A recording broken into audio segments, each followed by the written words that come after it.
আসসালামু আলাইকুম। আমি ইঞ্জিনিয়ার মাহমুদ হাসান ওয়ালিদ, প্রধান নির্বাহী জিমা ফ্ল্যাট। তো আজকে আমরা কয়েকটা বিষয় নিয়ে আলোচনা করব। কয়েকটা না, মূলত একটা বিষয় নিয়ে আলোচনা করব। সেটি হলো আমরা যে বাড়ি নির্মাণ করি, আ বাড়ি নির্মাণের জন্য সবথেকে উপযুক্ত সময় কোনটা? তো বাড়ি নির্মাণের জন্য উপযুক্ত সময় যদি আমরা নির্বাচন করি তাহলে আমাদের বাংলাদেশের প্রেক্ষিতে তো দেখা যায় যে শীতকালটা যখন পরিবেশ শুষ্ক থাকে, বৃষ্টি সাধারণত হয় না। এই সময়টাই হলো বাড়ি নির্মাণের জন্য সবথেকে উপযুক্ত সময়। তো মাস হিসেব করলে দেখা যায় যে নভেম্বর ডিসেম্বর মাস সব থেকে পারফেক্ট সময়। কারণ আপনি যদি নভেম্বর ডিসেম্বর মাসে কাজ শুরু করেন তো দেখা গেল যে আপনার এপ্রিল, মার্চ এপ্রিল পর্যন্ত খুব ভালো একটা সময় পাওয়া যায়, কয়েকটা মাস সময় পাওয়া যায় কাজ আগানোর জন্য। ছোট বিল্ডিং হলে কয়েক মাসে অনেক কাজ, কয়েকটা ছাদ ঢালাই হয়ে যাওয়া সম্ভব। তো তাতে দেখা গেল যে আপনার পরবর্তী কাজগুলোতে বৃষ্টির ভিতরে হলেও খুব একটা সমস্যায় পড়তে হয় না। তো বাড়ি নির্মাণের জন্য প্রথমত হলো নভেম্বর ডিসেম্বর মাস সব থেকে উপযুক্ত সময়। কিন্তু এর পাশাপাশি একটা জিনিস আমরা ভুল করি, সেটা হলো বাড়ি আমরা ঠিকই শীতকালে করি, কিন্তু বাড়ির প্ল্যানিং ডিজাইনিং যেটা আমরা কোনো প্রকৌশলী বা আর্কিটেকচারাল ফার্ম থেকে ডিজাইন করাই, সেটাও আমরা নভেম্বর ডিসেম্বরে করাতে চাই। তাতে কি হয়, ওই সময়টাতে প্রতিটি ফার্মেই অনেক কাজের চাপ থাকে, প্লাস আপনার তাড়াহুড়া হয় অনেকটা।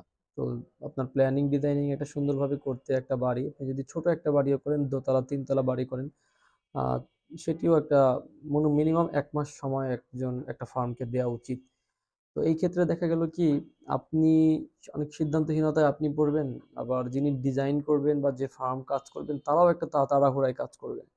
তো যদি আপনার পরিকল্পনা থাকে যে আমি আগামী বছর বাড়ি নির্মাণ করব, শীতকালে শুরু করব, অক্টোবর নভেম্বর ডিসেম্বরে আমরা কাজ শুরু করব, তো আপনি তাহলে মে জুন মাসেই বাড়ির প্ল্যানটা শুরু করেন।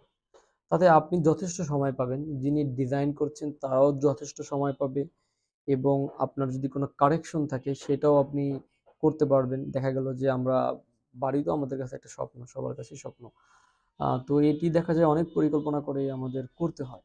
তো দেখা গেল যে আপনি একটা পরিকল্পনা করলেন, পরবর্তীতে কাজ করার সময় মনে হলো যে না, এটা তো আরো ভালো করা যেত, বা ছোট করতে চাইলেন, পরে ভাবলেন না আমি বড় করলে ভালো হতো। অনেক ধরনের চেঞ্জেস থাকতে পারে। তো এই সব কিছু বিবেচনা করলে দেখা যায় যে আপনি যদি জুন জুলাই মাসে বাড়ির প্ল্যানের কাজ শুরু করতে পারেন, এবং আপনার যতবার কারেকশন ততবার করলেন, ধীরে ধীরে প্ল্যান পাস করালেন, পৌরসভা হোক, উপজেলা হোক, সিটি কর্পোরেশন হোক, রাজুক হোক, যেখানে হোক, প্ল্যান পাস করাতেও তো সময় লাগে। তো একটু টাইম নিয়ে যদি আপনারা কাজ করতে পারেন, আর সব সবার সবার জন্য ভালো। তো আপনারা যারা বাড়ি তৈরি করার ব্যাপারে পরিকল্পনা করছেন, তো আমার ব্যক্তিগত পরামর্শ হলো আপনি মে জুন জুলাই এই মাসগুলোতে আপনি প্ল্যানিং এর কাজ শুরু করেন, এবং নির্মাণ কাজ শুরু করেন নভেম্বর ডিসেম্বরে। তাতে আপনার প্ল্যানটাও যেভাবে মানে সুন্দরভাবে করা সম্ভব হবে, আবার নির্মাণটাও সঠিক সময় শুরু করা যাবে। ধন্যবাদ সবাইকে। আসসালামু আলাইকুম।